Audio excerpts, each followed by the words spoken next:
Bonjour. Grecs, Romains et Juifs n'ont pas un rapport identique à la nourriture. Nos cultures non plus. Quant à Paul, il s'inscrit à la suite du Fils de l'homme, qui n'est ni un ascète ni un glouton. Jésus est un libérateur, y compris en matière de nourriture.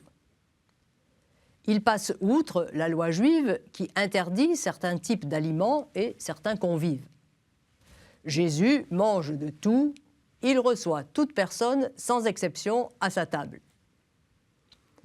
À sa suite, Paul ne fait jamais de la privation de nourriture la condition de l'accès à Dieu, comme le préconisaient certains cultes.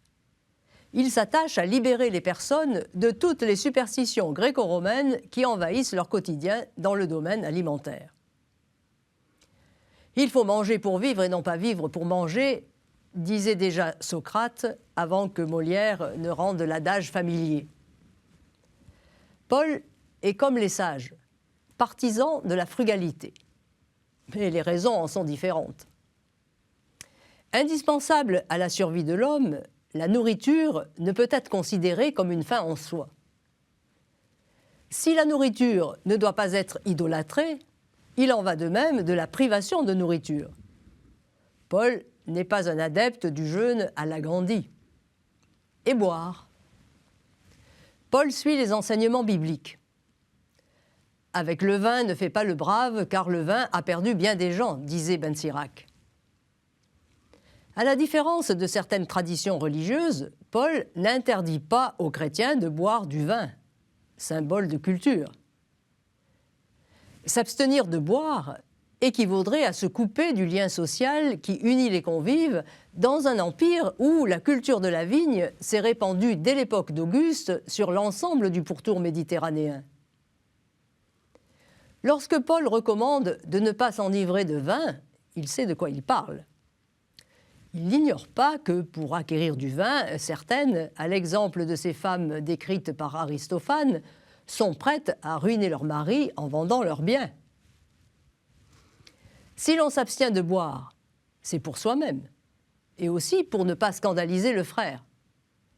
Soit parce que soi-même on a un penchant pour la boisson, soit parce que la dépense est indécente.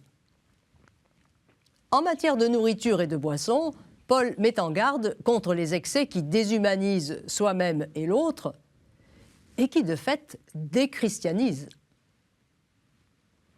Cependant, l'apôtre n'hésite pas, pour des raisons de santé, à recommander le vin. « Cesse de ne boire que de l'eau, dit-il à Timothée. Prends un peu de vin à cause de ton estomac et de tes fréquents malaises. » Le repas est le moment où on apprend à partager avec les autres, à rester maître de soi et à creuser en soi le désir de Dieu.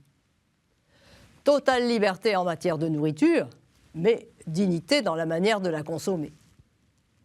Ce que Paul résume dans la première lettre aux Corinthiens, « Soit que vous mangiez, soit que vous buviez, et quoi que vous fassiez, faites tout pour la gloire de Dieu. » À bientôt.